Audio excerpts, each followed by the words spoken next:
So I'm like, oh my gosh, my baby's in danger. This whole thing. I was so freaked out because clearly something was so bad. I think she even used the words, your uterus is an unsafe place for your baby right now. Something like that. Hello and welcome to Healing Trauma Mamas. I'm your host, Madon Wingo.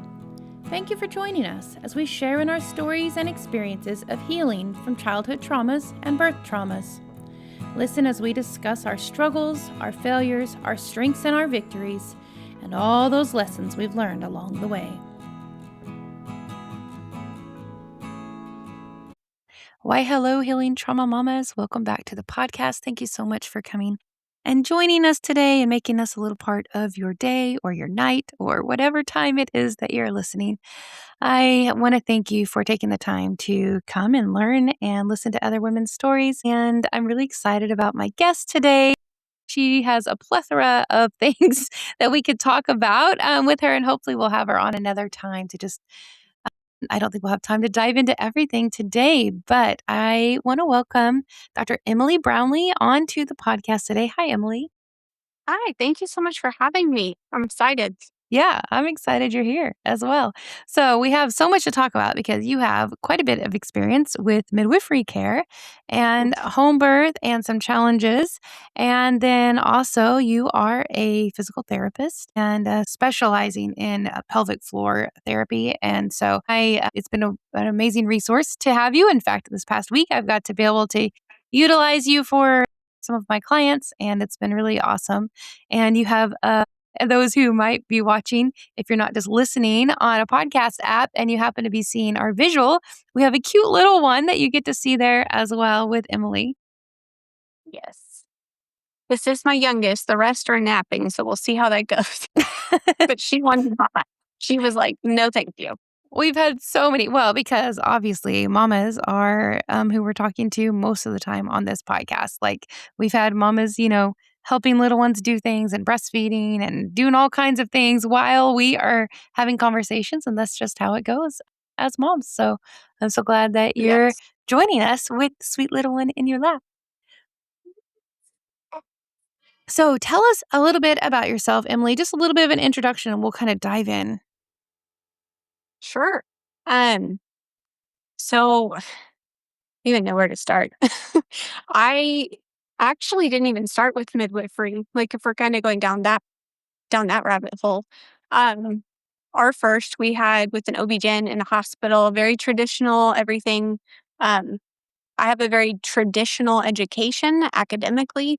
Um, my degree was in cell and molecular biology, and then you're getting my Ooh. doctorate in physical therapy. So very like by the book textbook, what I thought was normal, what my husband felt comfortable with. For our first, especially, he was very anxious about anything crunchy. So it's like, no, we're doing this by the book. We're doing this textbook. We're doing OB-GYN in the hospital because that's the safest, obviously. Did not go so well as unfortunately a lot of cases go. We've had friends who've had phenomenal OB-GYN hospital births, but ours was not ideal. We wound up being induced that wasn't necessary. And then as an induction at 37 weeks as a first time mom often goes, that wound up being a C-section. NICU stay for my So son. So yeah. let's start a little bit before that. So Mhm. let's talk just a little bit about the lead up. So you talked about you had a degree in molecular biology. Is that what you said? Selling molecular biology, Oh yes. my goodness. I'm Like that. that. No, thank you. That is way too much for me, but yay for you. I'm so glad you love all of that. Yes. So lots of schooling for that, as well as Mhm. getting your doctorate in physical therapy. So lots of Yes. education, lots of schooling.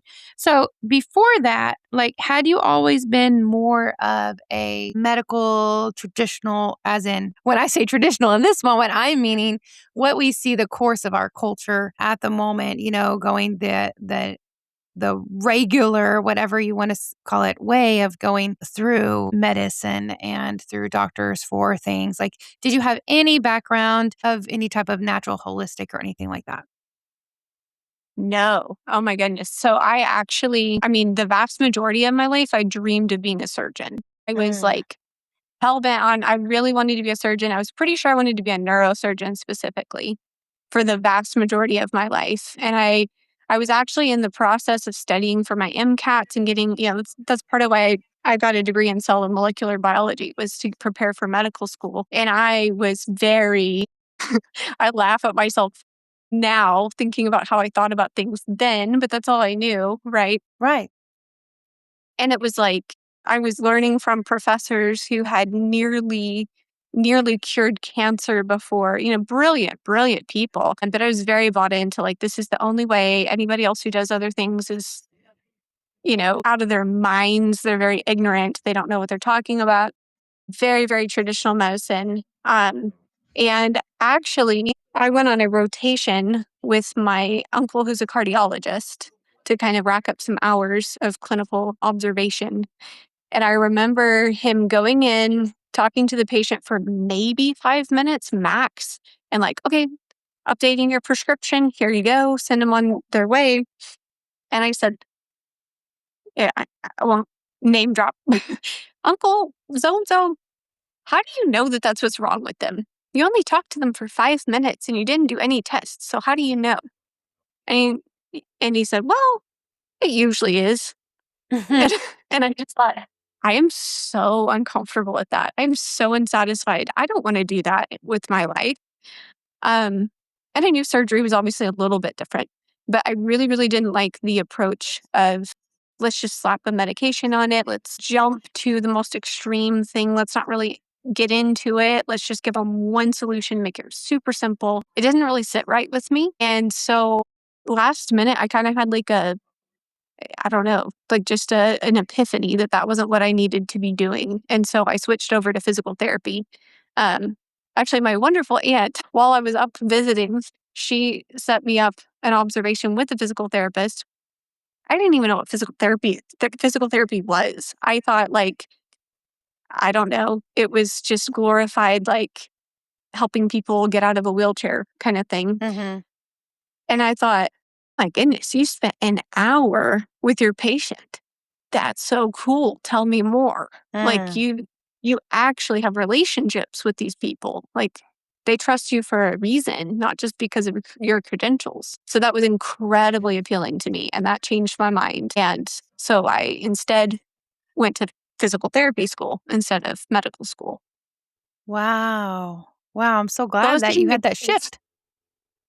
Yes. And honestly, like no knock on our MD friends, like love them. There are some fantastic ones out there. Oh, yeah. But a lot of the people I went to school with even, it's a very weird cultural difference.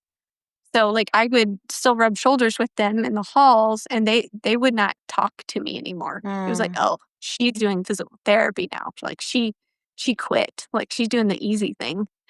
It Wow. was like, no, this is a perspective change. This is a philosophy change. It's actually PT school was quite challenging. It was not actually an easier route. It was very Oh, challenging, I can but imagine. Just to from what me, it's I just know, like, I am a huge proponent of, physical therapy, for sure, specifically pelvic PT, because that's been my experience. I've had regular PT after some surgeries and some, different, like, I broke my collarbone when I played roller derby years and years ago, like, back in 2014, I think it was, and mm, definitely had some PT, after that and getting myself ready and back, and that was really great. But then if we're talking like women and their pelvic floor health and dealing with lots of other issues, I personally have majorly benefited from pelvic PT. I think I did after a severe injury. So I do have a caveat that, and those who have listened to me talk about my story before know a little bit of that injury. And if you've listened to me talking on the Happy Home Birth podcast, we actually went into it a little bit more about that injury. But it's a pretty severe one that you don't see very often. So it was really my physical therapist at the time. I was like, only two other people had she ever seen with the severe injury that I had before, and it was from different instances. But I spent 14 months doing physical therapy with her numerous times a week. And the value of it, because the place of where I was at, and then our goal and where she got me to at the end was outstanding. I mean, it was such a huge team effort. Like she, cared so much about me and, got to know me and my husband pretty well and my kids and just cared so much about me living day to day without pain and without re-injury and being able to stabilize myself and being able to work towards full healing with it. Like it was such a beautiful thing that we worked together on all the time. And so, man, I am so, so thankful for her because even after where I had ended up having surgeries, like it wouldn't have fixed it at all the way that she was able to help fix it with me, with all of our, appointments and everything that she did with me. So I am a huge fan. The value is just, I think, just priceless. I mean, honestly, completely priceless. Like I don't even know what to say about it. And this is Healing Trauma Mamas. And so we have talked before about the issue, but like my issue was so severe. Like my husband and I could not be intimate for over a year. Yeah. And the goal was for her to help get that we could actually be intimate. Like I could actually think about my husband without being in pain. And Yes. like that's a huge issue for a marriage. And I'm so, so thankful that like she took it to heart and worked so hard with us all the way around to just and now we're good friends now and I will text her sometimes and we'll occasionally get to have lunch together and stuff. And so the value of your work, I just think, it really is immeasurable. Like it's just people just don't know, and until you're in a situation where you need it, like you don't realize Yeah. the value of what you do. And I'm sure all the training and schooling that you did to get to where you are right now.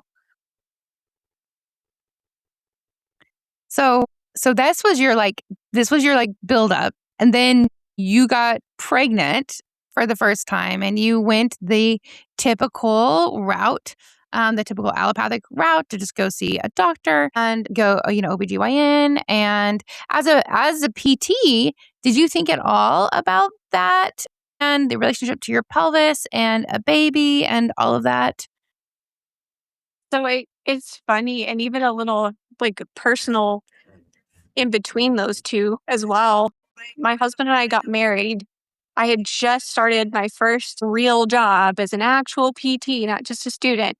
First month of marriage, we got pregnant. Not really planning that. It just that is what God had for us. And so had a lot of things going on. I never thought I was going to do pelvic floor. I was like, that's not my thing. I was all ortho sports. That's what I was really passionate about. I am very athletic. I love sports. Like that's a big thing to me. So that's what I always pictured myself doing. And then, getting pregnant myself and pelvic health in PT school, we maybe had two, maybe three lectures at all in our entire education on pelvic floor. Wow.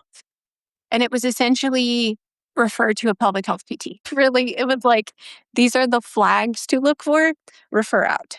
Because unless you specialize in this, you have no business treating it, which is fair. Like, I mean, Yeah. I would rather, I always prefer, professionals to be honest about what is in their wheelhouse and what isn't, because that's what's best for the patient. But it's such a massive disservice, even just with orthopedic patients. Once I started learning about pelvic health, just out of personal curiosity of like, I would have girlfriends who are also getting pregnant at the same time asking me questions as a PT. And I was like, I don't know the answer to that. And that bothers Mm, me. I don't like not yeah. knowing.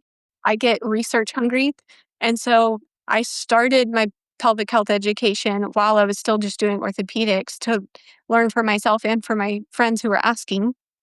And I started realizing this is even the missing piece in my back pain patients. Like, this is why some of my back pain patients get like 75% better. They're doing a whole lot better, but they're just not all the way better. And I don't really understand why. And I'd get Mm, really frustrated because I wanted to see them 100% better. right. And then it all clicked. Okay, this is a huge piece of God's design that I am not understanding. Now I do. Mm, So it started with how do we support our bodies for babies, which it is. But I mean, even for men's health, I'd have like these big, strong veterans come in with like back pain. And Yeah. it's a big missing piece if you don't have that education. Well, so you got pregnant in that first month, and you didn't necessarily plan that, but that was awesome. And Yes. you saw an OBGYN, as you stated a little bit earlier. Do you want to talk more about the labor and what happened and how you ended up with a C-section, or just that's where you ended up? So I'm a pretty petite woman, and my husband is not a particularly large man, and we just don't make very big babies. And so it really kind of came down to every ultrasound. It was, oh my goodness, he's so tiny, he's so tiny. He must be IUGR. There was never any like asymmetry or anything. He was perfectly symmetrical. Everything looked great. Placenta looked great. Umbilical cord looked great. So they could never give us any kind of like, this is wrong, but it was just, we're so concerned because he's so small. He's so small. And I even remember at one point, because my OB-GYN freaked me out. She called me personally at one point, but when you have a busy OB-GYN and she actually takes time to call you, you're like, oh, this Mhm. is bad. And it was like, we might have to do an emergency C-section any moment. I Oh was my goodness. like early 30s weeks. And this is my first baby too. Mhm. So I'm like, oh my gosh, my baby's in danger. This whole thing. I was so freaked out because clearly something was so bad. I think she even used the words, your uterus is an unsafe place for your baby right now. Something like that. Oh my So just like goodness. terrified. Wow, that's And a lot of there's a lot of, fear-mongering. yeah, and there's a ton of fear in my Mm. husband's side of birth stuff because he's an only child. Not to share anything that he wouldn't feel comfortable to share, but his parents wanted a very large family. They love kids. They tried and tried. They had a lot of very heartbreaking things happen. And so there's a lot of fear in Mhm. him, in my in-laws about things happening to sweet babies, things happening in childbirth. Like it's a Mm. very fear-filled thing for them. And so then having this happen, especially with our first, it's like, oh my goodness. Wow. Everyone was skit case. We were all freaked out. Lots of fear. And it was like, we will try to get you to 37 weeks. And then we're probably going to have to do a C-section. If nothing comes up, maybe we can just induce you and try to let you have him. And I was really hell bent on, I wanted a natural birth.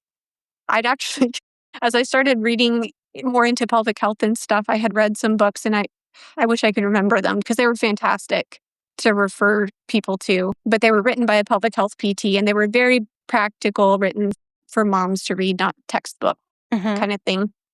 And I just had this idea of like, I want to have my baby in the field, like just naturally out in the field somewhere.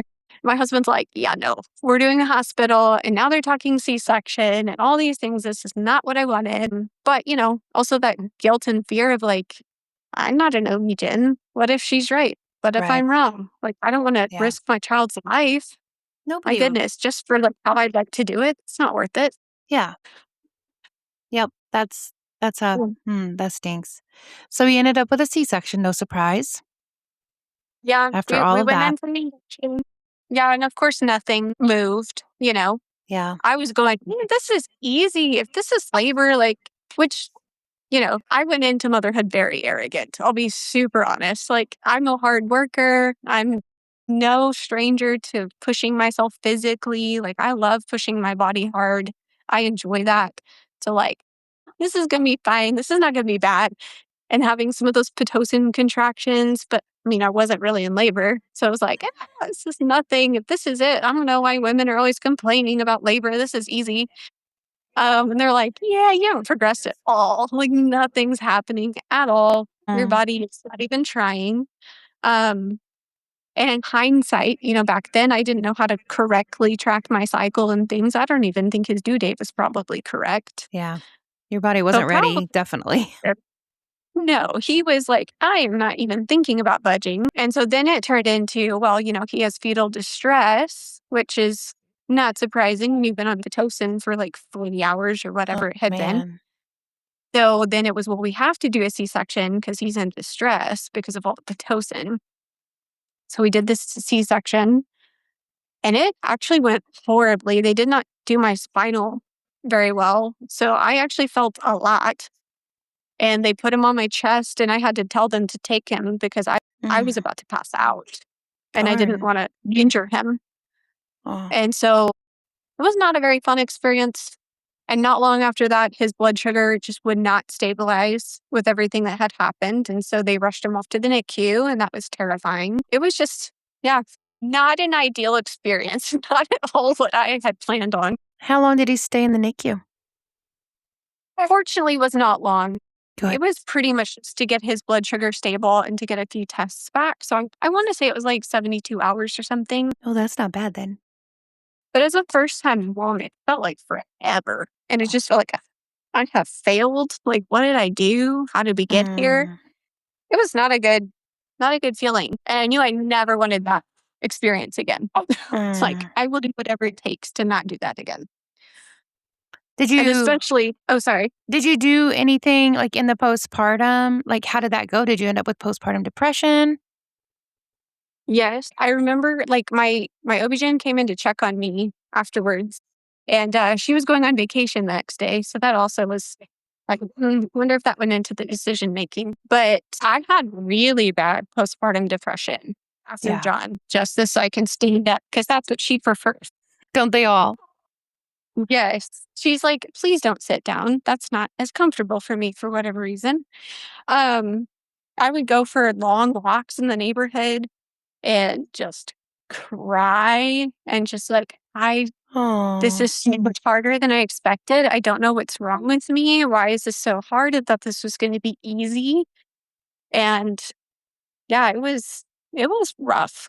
The physical recovery actually was not that bad having been a C-section, just the Okay. physical state that my body was going into pregnancy, which is something I always advocate to my patients, especially like if I happen to see somebody before pregnancy, it's like, gosh, the state that your body goes into pregnancy helps you so much. It's always, Yeah. you know, prevention is always better than trying to catch up after the fact. But physically, it was much worse than my natural births, but Yeah. it wasn't as bad as I expected for a C-section. It was just emotionally was, oh my goodness, horrible. And even like trying to get back into my normal shape afterwards was like, my body does not work the way it used to. I don't understand what has changed. And that's about the time I met a colleague, Natalie Reed, who's a holistic nutritionist, and we became fast friends. And I was like, this girl's really sweet, but she's from California. She's a hippie. I don't know. I don't know if she knows what she's talking about. All this pro metabolic stuff. And I don't know. And I got desperate enough. I was like, okay, Natalie, tell me all your hippie stuff because I don't know. This sucks. I will try anything. And that just became rabbit hole after rabbit hole of learning more, learning how to actually nourish my body instead of just work it hard Yeah. and actually heal to feel good, to mentally, emotionally feel good. That's really when everything changed, was when I was Oh, finally uncomfortable enough to search for new answers. good. So then you got your body feeling better, which then along with that came mentally feeling better? Yes. Yeah, I'd say like, I don't know.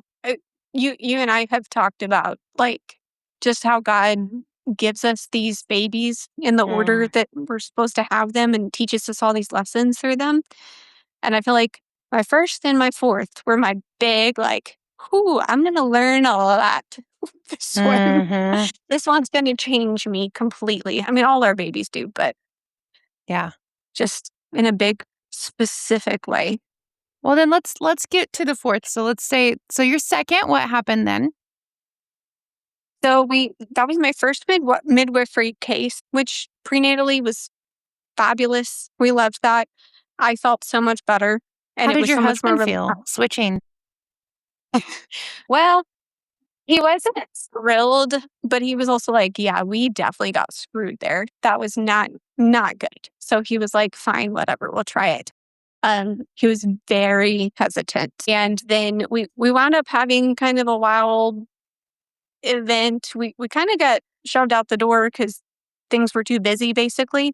It wasn't really like medically that we got pushed So back to you the were at a hospital. really busy birth center.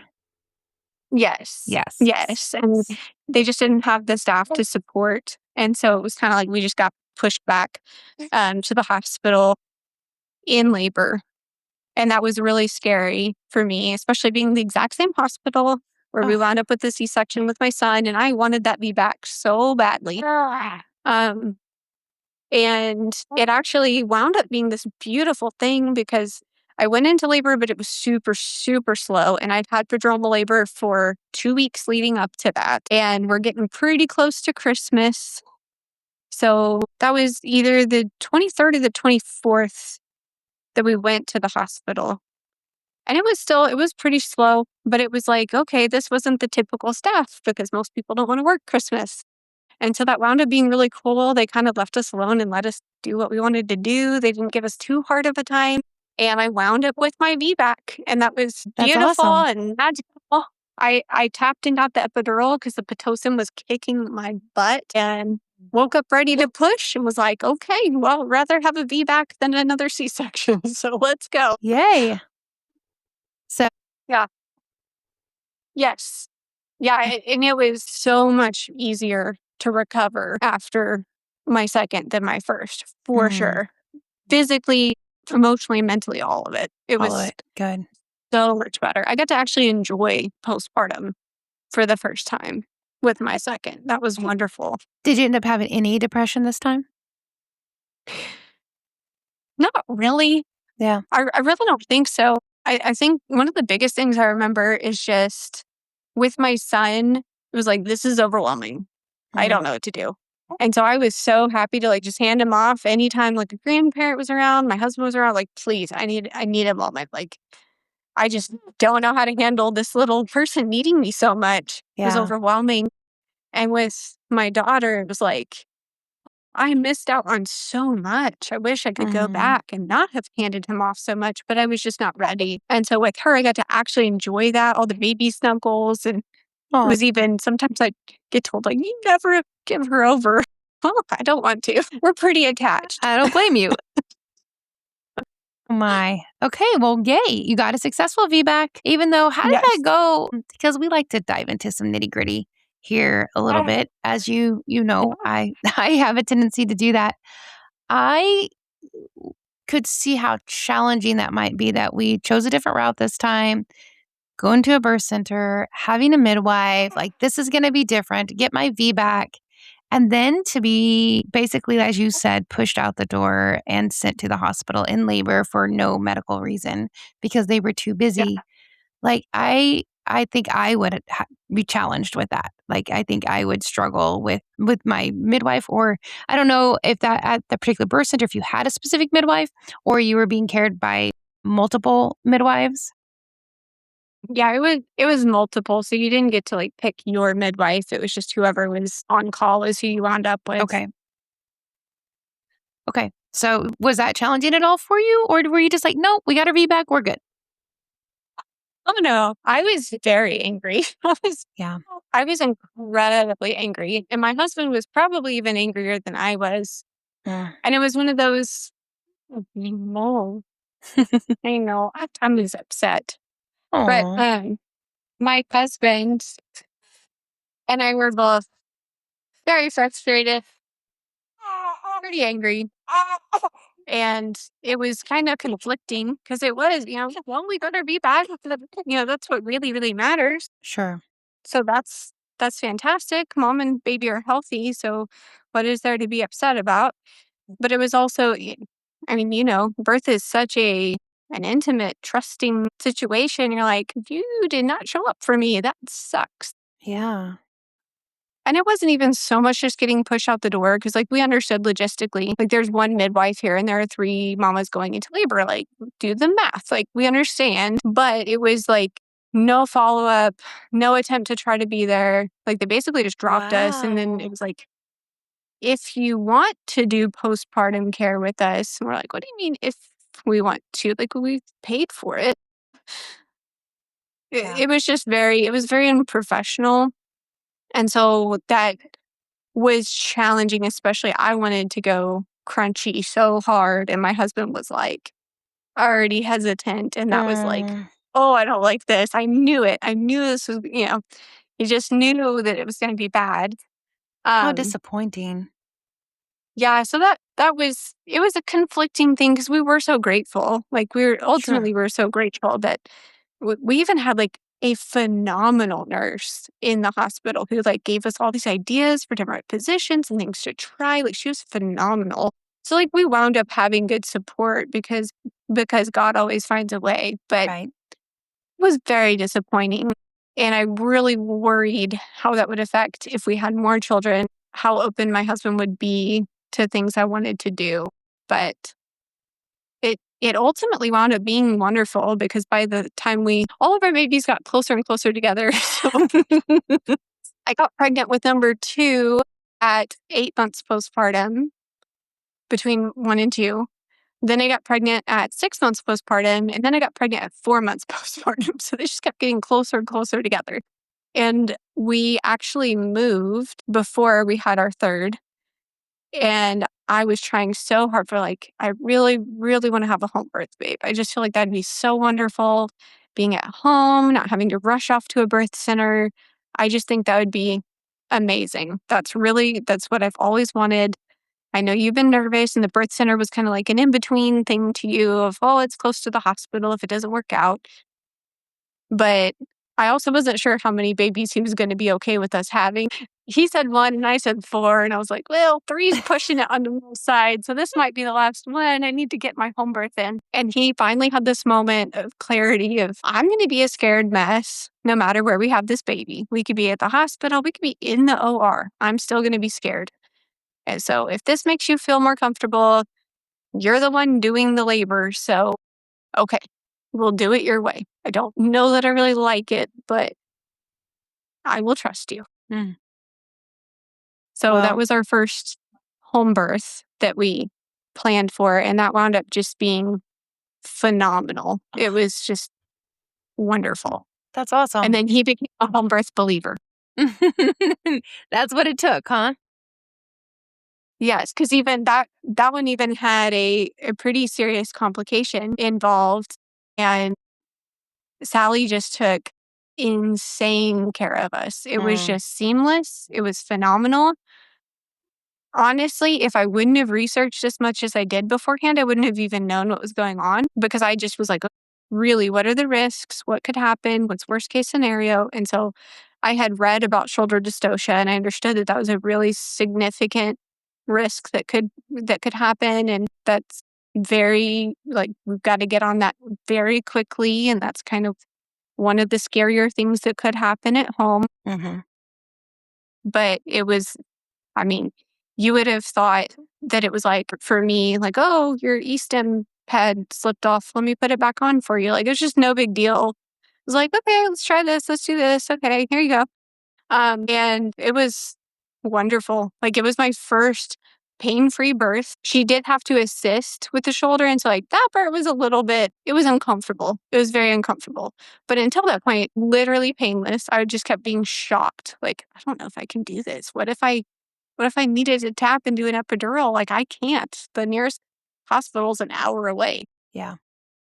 And I just never needed it. It was just wonderful.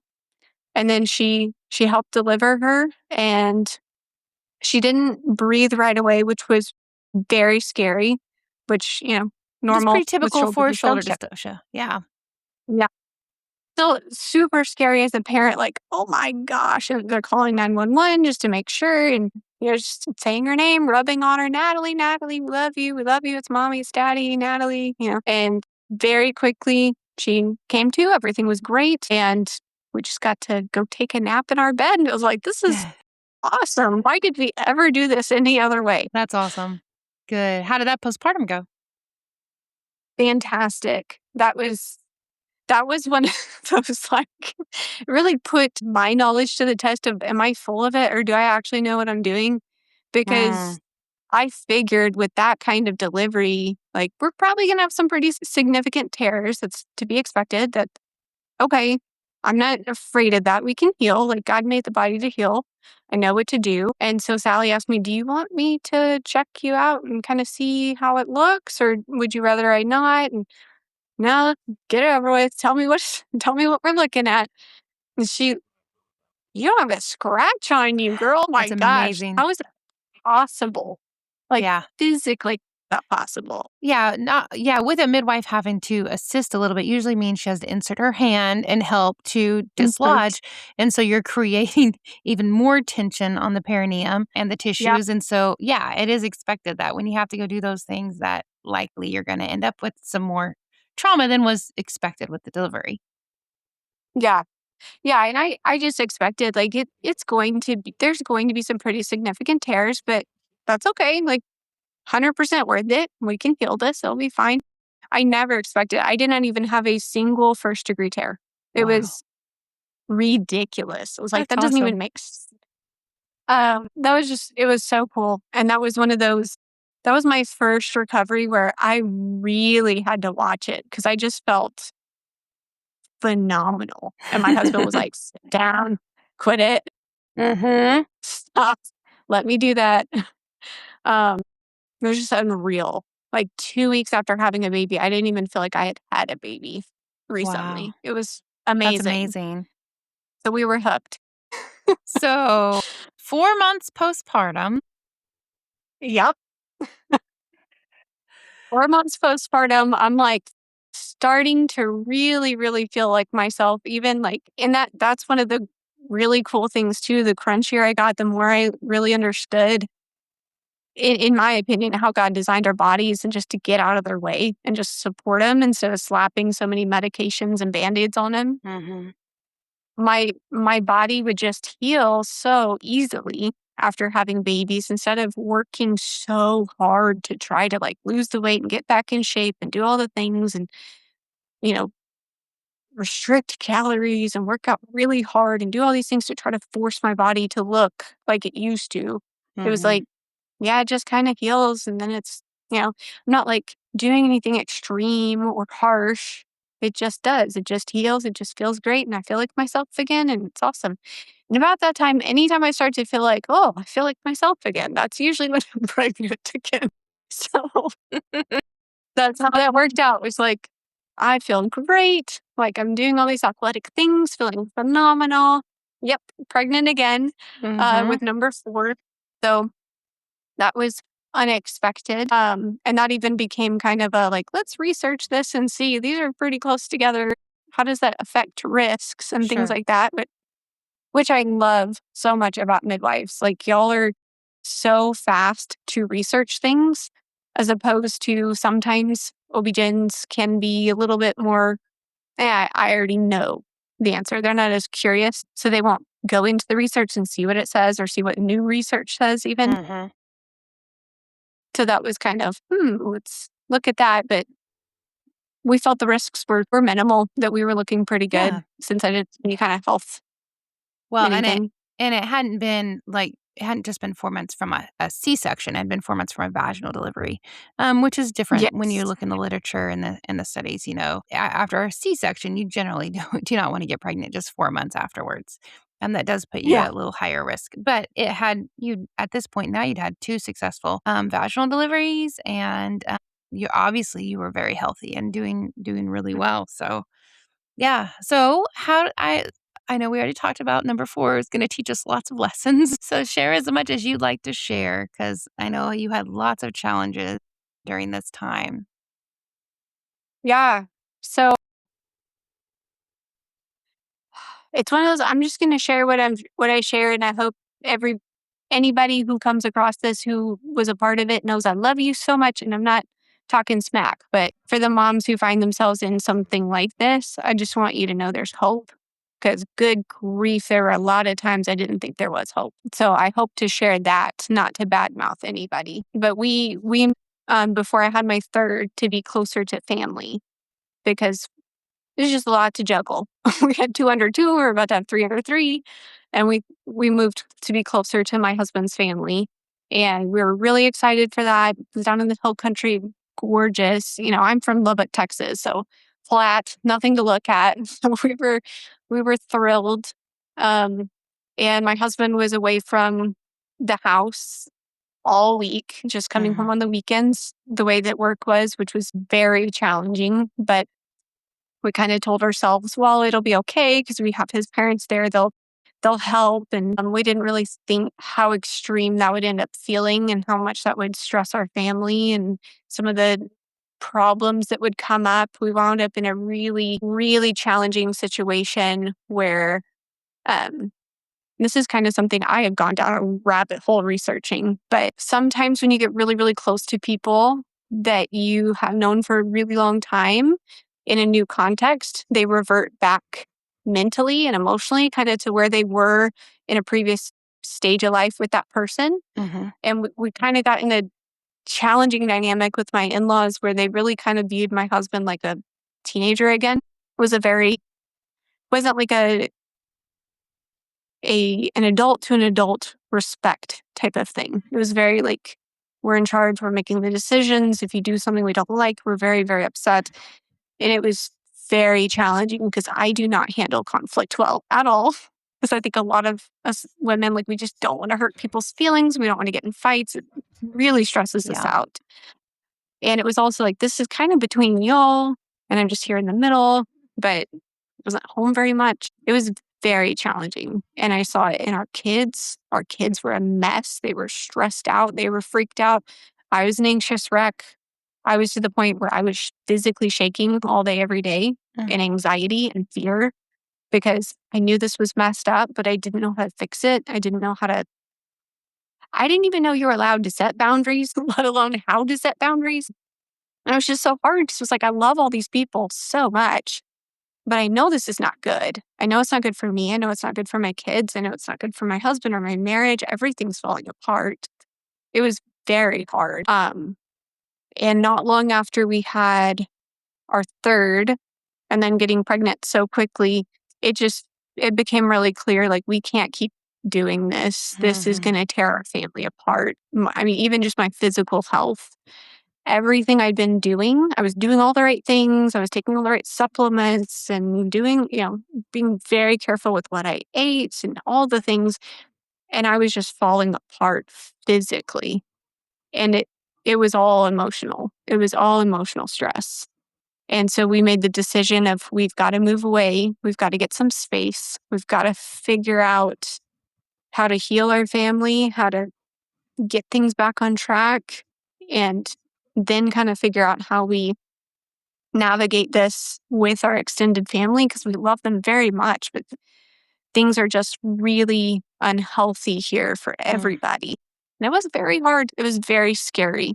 There were lots of times where even like my husband felt very pulled and torn between his parents and how much he loves them, obviously, understandably, and how much he loves me and our kids and the insights that I was having that he was not seeing, and just very, very challenging Should never be for a our marriage. choice, though. I mean, it shouldn't be nobody should ever shouldn't be making him, "You have to decide," her or us or, like, that's your wife. Yeah. That's that's how things are, but I know how that dynamics can get really skewed, really messed up, and it is hard when you love people and you really want to have that relationship and you don't, and especially, I'm sure, as Mhm. being their only child, I'm sure that was Mhm. extra weight put on him. So the only grandkids, all of Yeah. that I'm sure was put on him and that just yeah, that is a melting pot of not good, not probably not good dynamics, I would say, and definitely, trying to get a healthy dynamic between everybody and understanding where the proper place is and weight of people's, you know, opinions and decisions and all of Mhm. that on the situations. So so you're in this pregnancy and then you decided, that's it. We're moving. Like, we're going to make it better. I've Mhm. been there before. Like, we can't, this is not healthy at all. We moved 3 hours away and it was, whew, such a lifesaver. It helped so much to be able to focus on our family. Yes. So Yeah, and you guys that's really moved? yes. Yes, so we moved from the hill country up to Big Spring so we could be a lot closer to my husband's work, and so he could be home every single night, which even that alone was just incredible. I mean, the Yeah. man does not cry. He's a tough West Texas man. And tearing up at supper, like, oh my gosh, I've missed out on so much. It's like, Aw. yeah, we've missed you. Um, Wow. but it was just one of those big things where God just opened my eyes to the fear that everyone was living in. I was living Mm. in fear. My husband was living in fear. His parents were living in fear. That's really where it all came from was Yeah. fear and trying to control things out of love of I'm afraid. And so I'm trying to control this in a way that I think is going to keep everyone safe is really where it was coming from. Mhm. But just this is not it. This is not healthy. This is not going to work.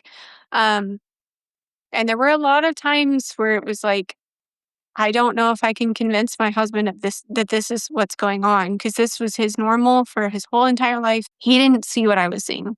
He thought I Yeah. was very dramatic and overreacting and that I it was one of those I love you, so we'll do this, but I don't see what you see. A lot of hours in my prayer closet just praying and praying of like, God, I can't win this fight. I can't win this battle. So I'm not going to. I'm going to give it to you because I know only you can win this fight for me. Really thinking about like Jericho and like God fighting for me and doing just impossible things on my behalf. Because I know God loves marriages, He loves family, and He will He will do anything if you ask for it. And it was a very long, very hard thing, especially on top of pregnancy and 3 under 3.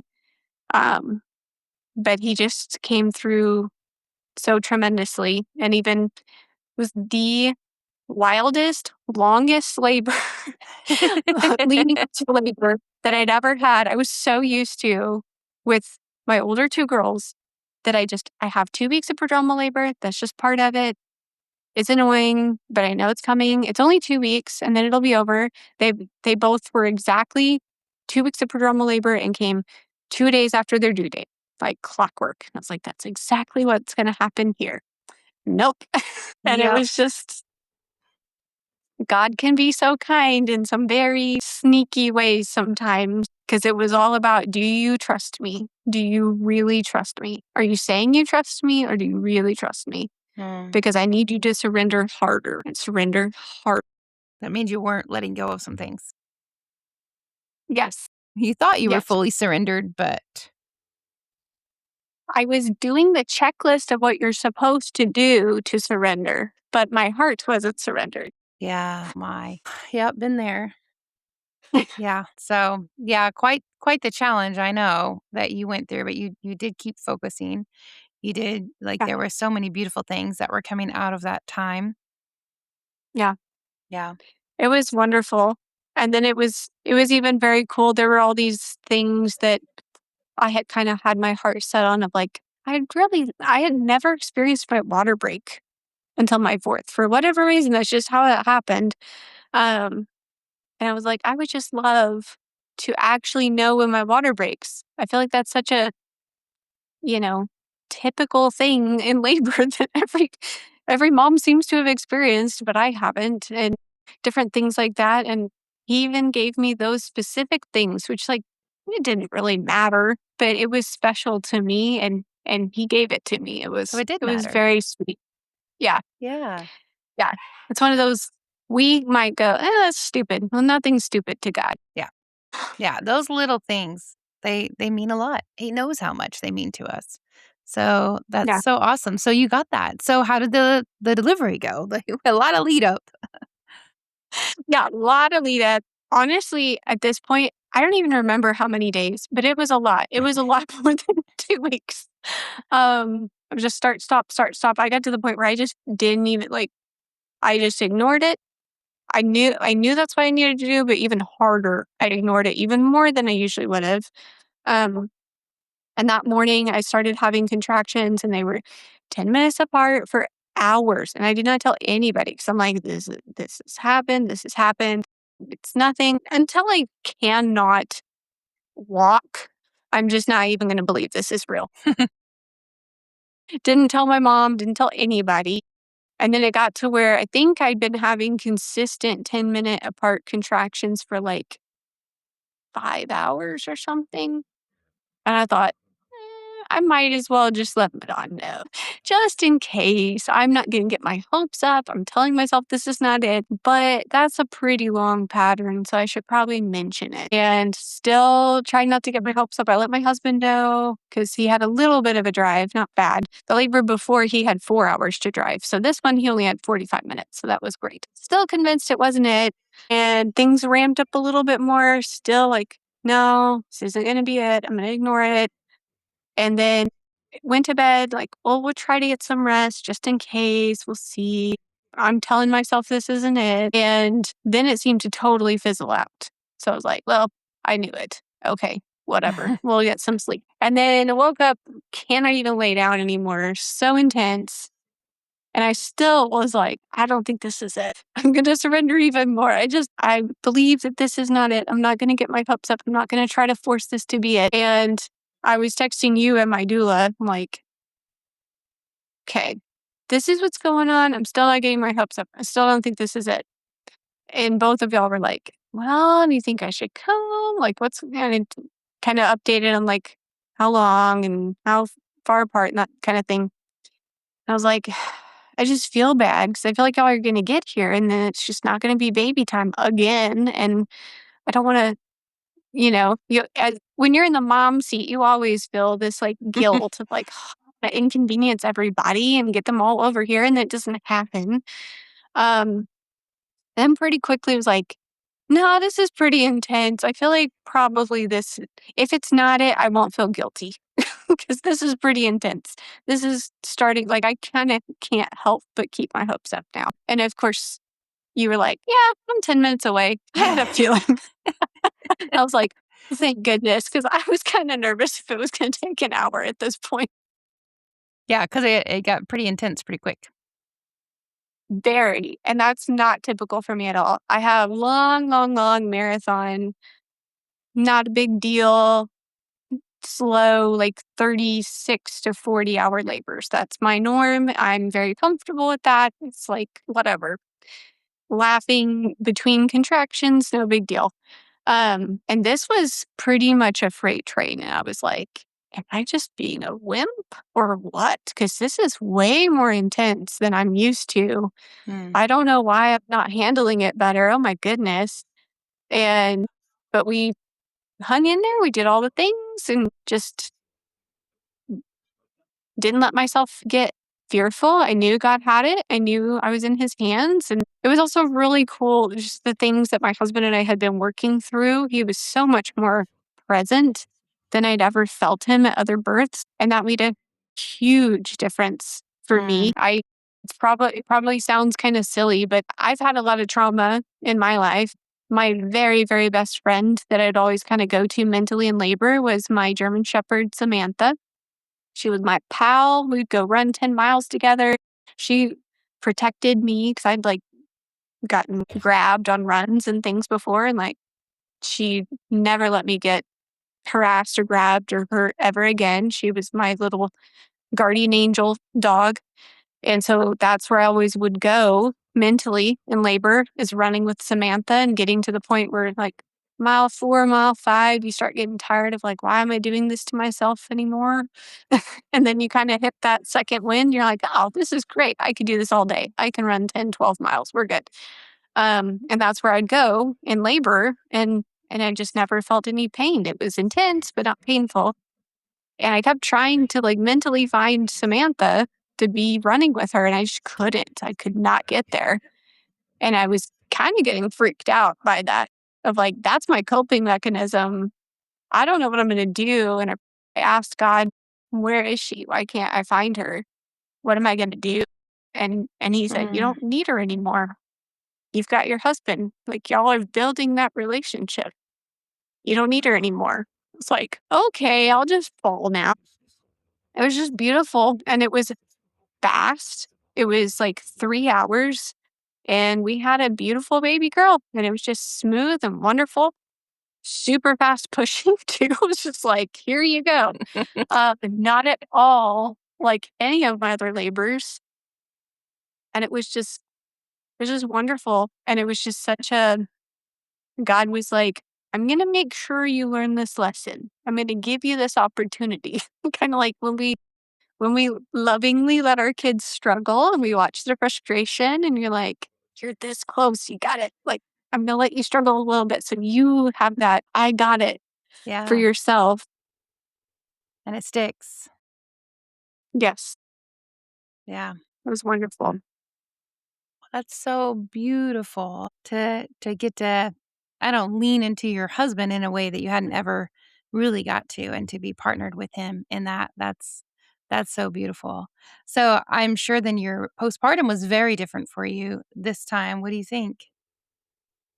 Yeah, I mean, honestly, in some ways it was the easiest postpartum because at this point I'm just so familiar with how to support my body and I I learned my lesson to listen and surrender. So that comes in handy postpartum when you feel wonderful and you want to do all the things. And it's like, okay, it's 6 weeks. Like it's not a lifetime. Just Mhm. let him do the laundry. Just let like even if it's done wrong, even if that's driving me nuts, like just let it go. Just Yeah. let him do it. Let me heal. Like this is what we're supposed to do. That's always a big challenge for me. But I was the best about it this recovery. But then having so many emotional things working through still with my husband, with our extended family, with that was a good too. With a lot of extended family things that came up even on my side. Like I did not know that that's an unhealed trauma thing that I Mm. have repressed and just really, really getting into those roots. So the emotions were really heavy and really hard, but just that massive did you wake up that massive kingdom work of let's actually deal with this, which is, you know, one of the Mhm. things I love about holistic minded, health and medicine and things is it's not a band-aid. It's not like how can we just get rid of those feelings or how can we get rid of those symptoms? It's like, well, why are we having them? Let's get into that. Let's figure out the root. Let's actually heal it instead of just getting rid of it. Yeah, because that's the only way, like, transformation happens. That's the only way we truly change into the person that we're going towards, or heal, to truly heal from something and be done with it. You have to have that. Otherwise, Yeah. it's just a mask. It's just, talk. Yeah. Yeah. Even little things, they're not little. Sometimes we might think they're little things of like having moments of, ooh, I really don't like what I just said to my kid. I don't know why I said Mm. that. Like Mhm. I just my mom or my dad just came out of my mouth and I hated when I was talked to that way as a kid. And, I don't know why I said that. Why did I say that? And actually getting to the root of like, okay, well, why? Why is that happening? And how do I actually change it? Not like, clench my fist harder and just not say the words, but how do I heal why I'm saying that? Yeah. Yeah. And that's just been, this has been the baby that God was like, no, no, we're Mm. going to just take it all down and build a whole new foundation. We're building a whole new thing here with you, with your husband, with your marriage, with your children. We are just airing out all of those generational bad things. Again, love everybody involved. It's not like a shame or guilt thing, but it's one of those once you know better, you know better. Even like with diet stuff. It's not like, oh, you're a horrible person because you eat red dye. But once you know that that's probably not good for you, maybe you should consider not eating it anymore. Man, I love that. Yeah, the building anew. I was just thinking about that. That's beautiful. Just what you guys are Yeah. building together, and how, you're doing the hard work. You've been going through the hard stuff to really completely surrender your life over and then build in this new beautiful way. And I Yeah. love it. It's gorgeous. I've got to see it and it's been so beautiful. And I'm really, really thankful for it. So let's jump into thank you for sharing that. Let's jump into what you're doing a little bit right now, besides taking care of four beautiful babies. You have decided to take this journey, this big step to really help other mothers because that's just so a passion that you have. And I've seen it and it's beautiful. And let's talk for a second here about what you've got going on. I'm going to make sure we have links in the show notes so that everybody can go check out your website, Proverbs 31 Fitness. So, talk to us about it. Yeah. So I started my own practice when I knew I was expecting my son. And so it was originally Mama Bear Fitness and Physical Therapy. And it's kind of the branding has changed over time as I've evolved and as I've learned and just really felt like God was pulling me in different directions. But I've practiced and I've taken off and I've practiced and I've taken off. It's just motherhood's been crazy. And really, after I had Natalie, I heard very strongly that God was like, "You're not doing this right now. You have a bunch of stuff coming you don't know about. You stop practicing right now." I was very mad. I was like, "God, I love helping moms. I don't want to give it up." But it was very clear. And I said, "Yes, sir." And so I stopped. But he did put this huge dream in my heart, even back then, about Proverbs 31. And that woman that so many of us look up to because she's doing it all. And that's very appealing in a worldly way, even of like having it all as a mom, of, being perfect and doing all the things. And that's not really what Proverbs 31 is talking about. It's really talking about a woman who has her priorities straight, who is leaning on the Lord, who is putting her family first, who is not running around in survival mode, stressed out of her mind. Like she's in a good, grounded, healthy place. And from that place, she's able to use all her gifts and talents that God has given Yeah. her to bless her family and to bless people around her. And that was the dream that God put in my heart of helping moms from my skill sets to achieve that, because I would see so many moms who just bought into the lies of like, "Oh, motherhood breaks your body. You'll be broken. You'll have all these problems. That's just part of being a mom. You're just going to pee your pants and have back pain. You won't be able to play with your kids. Mhm. Uh, you may not even be able to have more kids, even if you want them, because it's just too hard on your body. Just all the things. It's going to ruin your marriage." Like all the horrible, horrible messages that we hear and internalize. And like, no. Motherhood is going to be the best thing that ever happened to you. It is going to put new gear in your stack that you didn't even know you had. You're just going to have so much more capacity. Your body is going to be so much stronger. You're going to have a reason for doing those things. Like, I don't even know why I worked out before I had kids, honestly. Now I work out. So if they all want me to carry them, I don't even hesitate. It's like, yeah, come on, let's go do it. You need strength.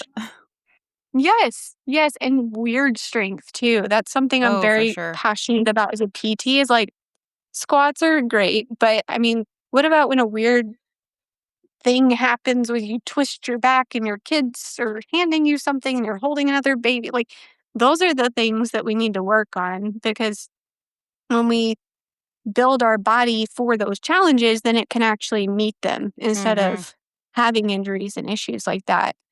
And so that was kind of my dream for over a year. And I just kept waiting, like, "Okay, God, when you tell me it's the time, I will trust you. And until then, I will hold off." And after having Maggie, it was like, I feel like this is the time. I'm just going to open the door a little bit and just trust God with the timing and not get tunnel visioned, because, I know that my most important job that I'm doing on this earth is being a mom and serving these babies and raising them well and being a great wife and all those things. But I also really, really love helping moms. It's the most amazing feeling to see a mom walk away like, "Oh my gosh, I never thought. And now look what I'm doing." Mhm. It's a wonderful gift to be able to share. And so that's kind of where I started opening the door back up a little bit. And kind of my approach that I'm doing right now is I'm primarily taking patients in an intensive. So we'll do like a month of really specific work together. So I still take patients on, just an eval and treat kind of model. But this is something I'm really passionate about for moms who find themselves in a place of like, I don't even know who I am anymore. I don't know what Mm, happened to me. Feel like my body's broken. I'm a stressed out mess. Like been I'm there. snapping at the kids. I don't even know why. I don't know what's going on with me. And taking that in a true phase way to actually heal it, Mm, not just to give you a couple of Kegel exercises and send you out the door, but to actually educate her on you're not a bad mom. Your nervous system is stuck in a sympathetic dominance. Like, you have had some crazy stuff happen to you. That's part of being a mom. Like, labor is wild and intense and beautiful, but it's a big thing. Nervous system reacts to that. There's so much cool science to this stuff, but even like mhm, having a newborn and like your nervous system changes to be receptive to that baby, and that's a beautiful design. But if we can't get it to calm back down to a homeostasis and a mhm. normal place, then honestly, as a PT, I feel like giving you exercises, I'm slapping a Band-Aid on it Yep, yep. because we might be able to affect the tissue, but if the nervous system isn't functioning properly, the muscles are not going to function properly either. But that's not the root cause. The root cause is our nervous system. Mhm, So I really love to take moms through a 4-step process of let's actually calm the nervous system. How does that work? How do we do that? Then once we've calmed it, let's really, really focus on nourishing our bodies from gentle movement, mobility work, things like that, nutrition, supplements, things like that. I always love to pull in my holistic nutritionists for part of that because that's more their wheelhouse. And instead of guessing, let's actually test and see what's going on. mhm. And then we're going to strengthen. Then we're actually going to get to how do Nice. we rebuild our core? How do we rebuild our pelvic floor? How do we change? A lot of moms have really tight hip flexors, the muscles in the front of our hips. We have really weak glutes, things like that. How do we fix all of those patterns? How do we heal and strengthen and improve coordination, all of those things. And then my phase 4 is how do we challenge that system? Mm, So instead of just, cool, you can do a Kegel, check. Let's actually do some weird things that you're going to go through as a mom, the weird positions, the weird twisting, all this stuff. How do we build a strong, robust system that can take that challenge and just thrive instead of falling apart? I love And it. so that's kind of what I do now. So, and you do all of this via telehealth right now. Yes, yes. So Awesome. I see patients all over Texas. That's great. And do they have to be in Texas to do Yes, for your my licensure, they do. Okay. All right. Well, so anybody listening, I just want to encourage you to go check out Emily's website. It's proverbs31fitness.com. She does have Mhm. information about her upcoming intensive on there and then other ways that you could work with her via telehealth and be able to glean from her amazing knowledge. And I think it's a beautiful thing that you're doing, Emily. I love that you're listening and doing it in a way that's so life-giving to your family and yourself and to others. And so it's beautiful. Thank you.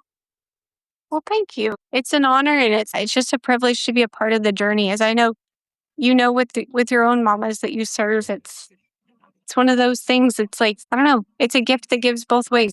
Exactly. All the way. Yep. Absolutely. It's and I don't want to be doing anything else because it's just part of who you are and what really like it I don't know, it just builds you inside as well as much as you get to give, like you get so much back that is life-giving and building that it's a beautiful thing. And I see that in you as well. And I've gotten feedback from clients that have gotten to talk with you and stuff and just what a joy it is to get to work with you. So I'm really thankful. Yeah, it's wonderful. So we'll make Thank sure you. check out the show notes. We'll have links as well as Emily's email to go. If you need to have a question about what's going on with you and you need to talk with Emily, please feel free to reach out to her. And go check out one of her intensives if you're able to. Thank you for listening today, everybody. Emily, thank you so much for coming on and sharing your beautiful story.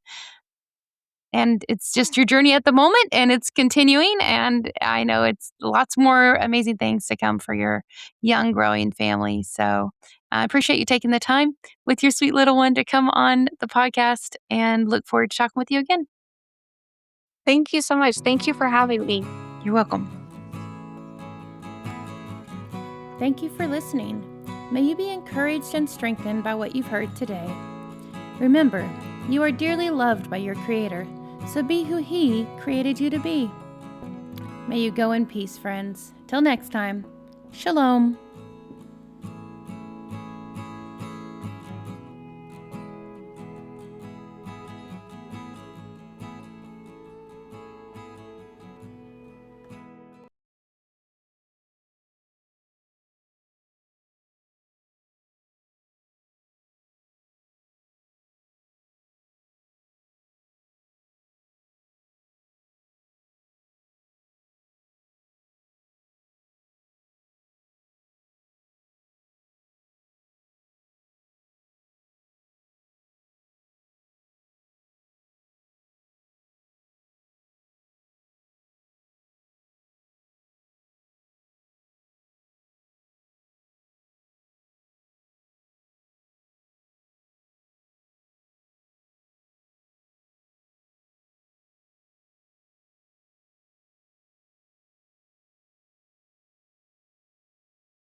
Hello and welcome to Healing Trauma Mamas.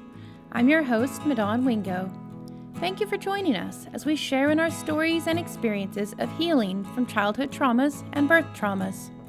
Listen as we discuss our struggles, our failures, our strengths, and our victories, and all those lessons we've learned along the way.